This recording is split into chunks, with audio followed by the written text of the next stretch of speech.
Bible గ్రంథంలో నుండి మాటలు చెప్పి 4 రూపాయలు సంపాదించుకుంటే ఈ రోజులంతా మీ ఇద్దరు బిడ్డలు పట్టుకొని రోడ్డు మీదకి వచ్చి జైలు అధికారుల ముందు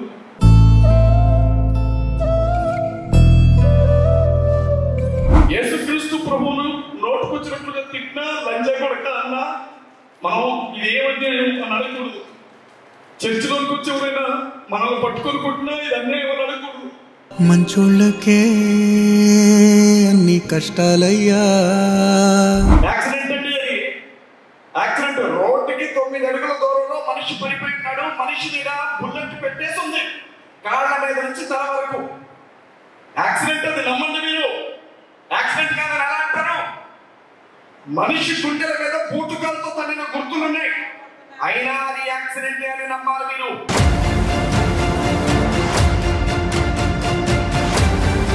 నిషేధం విధించండి మా 3 జనాల మీద. విధించి పెట్టలను కాల్చినట్లు మమ్మల్ని కాల్చేశారంటే దేశం మీ సొత్తు అయిపోద్ది. మంచి ఆలోచన చెప్తున్నాను. నా చేతులు పట్టుకొని మీ లాయర్ గారిని దయచేసి కోర్టులో నా మీద కేసు వేస్తాను చెప్పండి.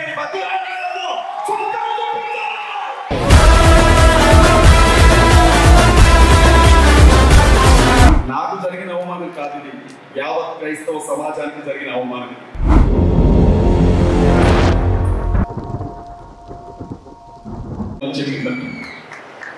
ఆ మాట చెప్పి నీ పిల్లలు ఏడుస్తున్నారు వాళ్ళంటే నాకు వెళ్ళిపోయినాక నేనున్న భార్య నా 2 పిల్లలు మాత్రమే ఉంటారు. ఇంట్లో ఎవరు అలాగే దేవుడు నాకు ఎంత చక్కని వాగ్దానం ఇచ్చాడు. ఎంత చక్కగా నేను పాటలు రాయగలను, కొద్ది గొప్ప పాడగలను, వాక్యం చెప్పగలను. నేను కూడా బైబిల్ గ్రంథంలో నుండి మాటలు చెప్పి 4 రూపాయలు సంపాదించుకుంటే ఈ రోజులంతా మీ ఇద్దరు బిడ్డలు పట్టుకొని రోడ్డు మీదకి వచ్చి జైలు అధికారుల ముందు చేతులెత్తి దండం పెట్టాల్సిన గతి పట్టేదా అని అనిపించినప్పుడు ఏడ్చాను. ఇంకెప్పుడన్నా నన్ను జైల్లో పెడితే నా భార్య ఏడ్చింది, నా బిడ్డలు ఏడ్చాలని చెప్పు. ఇవాళ మన బతికేడ ఉందో తెలుసా? ఇవాళ మనం అన్యాయం జరిగినా అన్యాయం అని చెప్పకూడదు. బైబిల్ గ్రంథాన్ని తగలబెట్టినా అన్యాయం అనకూడదు. యేసుక్రీస్తు ప్రభువును నోటుకొచ్చినట్లుగా తిట్టినా లంజా కొడక అన్నా మనం ఇది ఏమన్యాయం అని అడగకూడదు. చర్చిలోకి వచ్చి ఎవరైనా మనల్ని పట్టుకొని కొట్టినా ఇది అన్యాయం అని అడగకూడదు. మీ ఓటు హక్కు తీసేస్తామన్నా ఇది అన్యాయం అనకూడదు. మర్రిని పట్టుకొని బిచ్చని పిలుస్తున్నా మనం అది అన్యాయం అనకూడదు. మన వాళ్ళ రోడ్డు మీద నగ్నంగా ఊరేగించినా ఇది ఎక్కడి న్యాయం అని మనం అనకూడదు. రోడ్డు మీదకి మంచి మాటలు చెప్పడానికి వెళ్ళిన ఆడబిడ్డల కొంగులు పట్టుకుని లాగి మీ మొగుళ్ళకు సంపాదించుకోవడం చేత కాకపోతే పాస్టర్ల పిల్లల మా దగ్గరికి పంపండి, మీకు డబ్బులు ఇస్తామని అన్నారు. అది ఎక్కడంటే అడిగినందుకే నన్ను అరెస్ట్ చేశారు. అజయ్ బాబు నోటు దురుసా నేను ఒక లాయర్ని సార్. నల్ల కోటు వేసుకుంటే కోర్టులో నిలబడితే నేను ఎలా వాదించగలను నాకు తెలుసు. ఎవరి కోసం అంటే నేను జైలుకి వెళ్ళింది, ఎవరి కోసం జైలుకి వెళ్ళాను? మనది ప్రజాస్వామ్య దేశం, భారతదేశం. ప్రపంచ దేశాలన్నింటిలో అతిపెద్ద రాజ్యాంగం కలిగిన దేశం. ఈ దేశానికి అధికారికమైన మతం లేదు. భారతదేశ రాజ్యాంగం ప్రకారంగా ఈ దేశంలో ఉండే అన్ని మతాలు చట్టం దృష్టిలో సమానమే. ఇక్కడ ఎవరైనా 18 సంవత్సరాల వయసు నిండిన వాడు తనకు నచ్చిన మతాన్ని స్వీకరించవచ్చు. ఇక్కడ ఎవరైనా తన ఇష్టపడినటువంటి దేవుడిని నమ్ముకోవచ్చు. ఇక్కడ ఎవరైనా తను నమ్ముకున్నటువంటి దేవుని గురించి స్వేచ్ఛగా భావ ప్రకటన హక్కును ఉపయోగించుకొని ఎవరికైనా చెప్పొచ్చు. ఇది పేరుకు మాత్రమే అమలు జరుగుతున్నటువంటి దేశం. కానీ ఇక్కడ ఏం జరుగుతుందో తెలుసా? క్రైస్తవుల్ని, ముస్లిం సహోదరుల్ని, దళితుల్ని అంటరాని వీధి కుక్కలను చూసినట్లుగా చూస్తున్నారు. మన బతుకులలో అయిపోయాయి తెలుసా? పగడాల ప్రవీణ్ అన్నని యాక్సిడెంట్ అండి, మీరు హత్య అంటారండి, ఒప్పుకోకపోతే కేసులు పెడతామని వాళ్ళంత స్పష్టంగా చెప్తుంటే మీరు ఇంకా హత్య అంటారండి. యాక్సిడెంట్ అండి, అది యాక్సిడెంట్. రోడ్డుకి 9 అడుగుల దూరంలో మనిషి పడిపోయినాడు. మనిషి మీద బుల్లెట్ పెట్టేసి ఉంది, కాళ్ళ మీద నుంచి తల వరకు. యాక్సిడెంట్ అది, నమ్మండి మీరు. యాక్సిడెంట్ కాదని ఎలా అంటారు? మనిషి గుండెల మీద బూటుకాలతో తగిన గుర్తులున్నాయి. అయినా అది యాక్సిడెంట్ అని నమ్మాలి మీరు. కళ్ళకు పెట్టుకున్న కళ్ళజోడును చాలా జాగ్రత్తగా కింద పడిపోయిన తర్వాత కూడా తీసి పక్కన మడిచి పెట్టుకొని చచ్చిపోయాడు ప్రవీణ్ అన్న. యాక్సిడెంట్ అని మీరు నమ్మాలి. మూతికి పెట్టుకున్న మాస్క్ చాలా జాగ్రత్తగా తీసి చచ్చిపోయే ముందు పక్కన పెట్టుకొని చచ్చిపోయాడు ప్రవీణ్ అన్న. యాక్సిడెంట్ అని మీరు నమ్మాలి. హైదరాబాద్ నుంచి బయలుదేరి రాజమండ్రి వెళ్ళే ఆ దారిలో సుమారు 15 గంటల సీసీటీవీ ఫుటేజ్ తీశారు.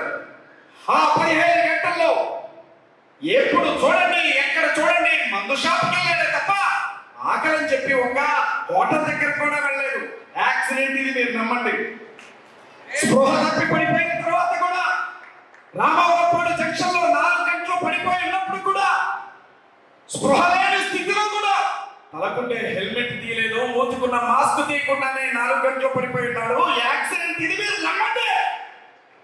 ఎక్కువ మాట్లాడితే కేసు పెడతారు, ఎక్కువ మాట్లాడితే కేసు పెడతాం. కోడంలో మీ యొక్క అనుమానాలు మీరు చెప్తే నేను వినాలా?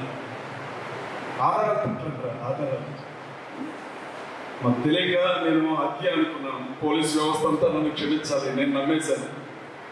3 కేసులు బట్టి కానీ నాకు గుర్తొచ్చేసింది. నిజంగా అది యాక్సిడెంట్ అండి బాబు, ఇంకా ఎక్కువే మాట్లాడదు. అది యాక్సిడెంట్. యాక్సిడెంటే ఎందుకంటున్నాను ఈ మాట అంటే, భారతదేశంలోని ఉత్తరాదిలో 13 రాష్ట్రాల్లో మత మార్పిడి నిరోధక బిల్లులు వచ్చాయి. మత మార్పిడి నిరోధక బిల్లు అంటే ఏంటో తెలుసా మీకు? ఏ చర్చి పాస్టర్ కి కూడా బాప్టిజం ఇచ్చే హక్కు లేదు. ఒకవేళ ఎవరైనా నేను యేసుక్రీస్తు ప్రభువుని నమ్ముకున్నాను అంటే అతడు 2 నెలల ముందే ఎంఆర్ఓకి అప్లికేషన్ పెట్టుకోవాలి. మత మార్పిడి నిరోధక బిల్లు వచ్చిన రాష్ట్రంలో ఏం జరిగిందో తెలుసా మీకు? బైబిల్ పట్టుకొని ఎవరైనా మరొక వ్యక్తికి యేసు గురించి చెబితే వారికి యావజ్జీవ కారాగార శిక్ష పడుతుంది.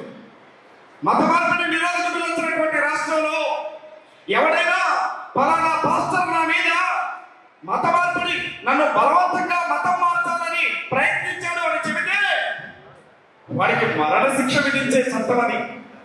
మీకు తెలుసా? బహిరంగ సభలు ఆగిపోయి, సువార్త పరిచర్య ఆగిపోయింది. బైబిల్ చేత పట్టుకొని కనబడితే జైళ్లలో పెడుతున్నారు.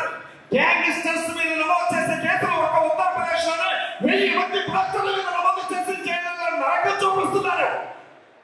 మత మార్పిడి స్వస్థత ప్రాంతాల్లో రద్దయిపోయి, సువార్త సభలు ఆగిపోయి, పాస్టర్స్ బిక్కుబిక్కుల తిరుగుతూ ఉన్నారు. ఆ 13 రాష్ట్రాల్లో ఉండే ఈ బిల్లు ప్రజాస్వామ్యానికి గొడ్డలి పెట్టుబడిది అని పగడాల ప్రవీణ్ అన్న 4 సంవత్సరాల క్రితమే సుప్రీం కోర్టులో ఒక పిటిషన్ మూవ్ చేశాడు. భారతదేశంలో అదే బిల్లు ఒకవేళ దక్షిణాదిలో ఉండే మన తెలంగాణ, దక్షిణాదిలో ఉన్న మన ఆంధ్ర, దక్షిణాదిలో ఉన్న మన తమిళనాడు, దక్షిణాదిలో ఉన్న మన కర్ణాటక, దక్షిణాదికి చెందిన కేరళ, అండమాన్ నికోబార్ దీవులు, లక్షద్వీప్, పాండిచ్చేరి ప్రాంతాలకు కూడా వస్తే సేవకులందరినీ చంపుతారు అని చెప్పి సుప్రీం కోర్టులోకి వెళ్ళి పిటిషన్ వేసి రేపే వాళ్ళు 4 లాయర్లు పెడితే క్రైస్తవుల పక్షాన నేను ఒక్కనే వాదిస్తాను అని రేపు సుప్రీం కోర్టుకు వెళ్ళాల్సినటువంటి రోజు. 13 రాష్ట్రాల గవర్నమెంట్లను భయపెట్టిన ఆ వ్యక్తి తాగి తాగి తాగి తాగి పాపం రోడ్డు పక్కన పడిపోయి చచ్చిపోయాడు. యాక్సిడెంట్ అయ్యి నమ్మాల్సిన 2,000 కోట్ల రూపాయల ఆస్తున్న మనిషి, 2,000 కోట్ల రూపాయల ఆస్తున్న మనిషి, 2 ఆడబిడ్డలు చాలని 8 మంది అనాథ పిల్లల్ని ఇంట్లో తెచ్చి పెట్టుకొని వాళ్ళని పెంచి పోషించి పెళ్లి చేసిన మనిషి, 200 మంది అనాథ పిల్లలకి ప్రతి నెల అన్నం పెట్టే మనిషి, ప్రతి నెల 20 లక్షల శాలరీ ఇచ్చే మనిషి గోదావరిలో ఒకసారి మందు కొనుక్కున్నాడు, ఏలూరులో ఒకసారి మందు కొనుక్కొని తాగి తాగి తాగి సీసీ కెమెరాల్లో కనబడుతున్నానా లేదా అని చెప్పి కనబడి ఆధారాలన్నీ ఇచ్చి చచ్చిపోయాడు. యాక్సిడెంట్ లో చచ్చిపోయాడు. నేను మళ్ళీ చెప్తున్నా, ఎవరైనా హత్య అంటే ఐజీ గారి కేసు పెడతానన్నారు. జాగ్రత్త తమ్ముడు, ఇది యాక్సిడెంట్ అని నమ్మండి. మర్యాదగా చెప్తున్నా, యాక్సిడెంట్ అంటే అది యాక్సిడెంట్. అజయ్ బాబు మత విద్వేషాలు రెచ్చగొట్టేవాడు, రోడ్డు పక్కన నోట్లో గంజా వేసుకుని తిరిగేవాడిగా చదువుకున్నానా? బిఏ చదువుతూ తులకి యూనివర్సిటీలో గోల్డ్ మెడల్ తీసుకున్నాను. ఉస్మానియా యూనివర్సిటీలో ఎల్ఎల్బీ చేసి టాప్ ర్యాంక్ అని నేను మాట్లాడడం తెలుసా? నాకు తెలుసా? నాకు తెలియక మాట్లాడితే నన్ను తీసుకెళ్ళారు. నాలాంటి వాడు అసలు ఎన్కౌంటర్ చేయాల్సింది వదిలేశారు. ఇంకా మీరు మాట్లాడుతున్నారని అజయ్ బాబు గురించి. ఆంధ్ర రాష్ట్రంలో ఎలాగో మహాకూటమి ప్రభుత్వం వచ్చింది. తెలంగాణలో త్వరలోనే పెద్దోళ్ళు గవర్నమెంట్ తెచ్చుకుంటారు. అప్పుడు మన రెండు రాష్ట్రాల్లో మత మార్పిడి విరోధక బిల్లులు తీసుకురావాలన్నది వాళ్ళ ఆలోచన. ఎదురు తిరిగి మాట్లాడుతున్నటువంటి అజయ్ బాబు ఎవరిని కోర్టుగా గొట్టకాడు అని చెప్పి అరెస్ట్ చేశారు నన్ను. ఇది జరిగింది.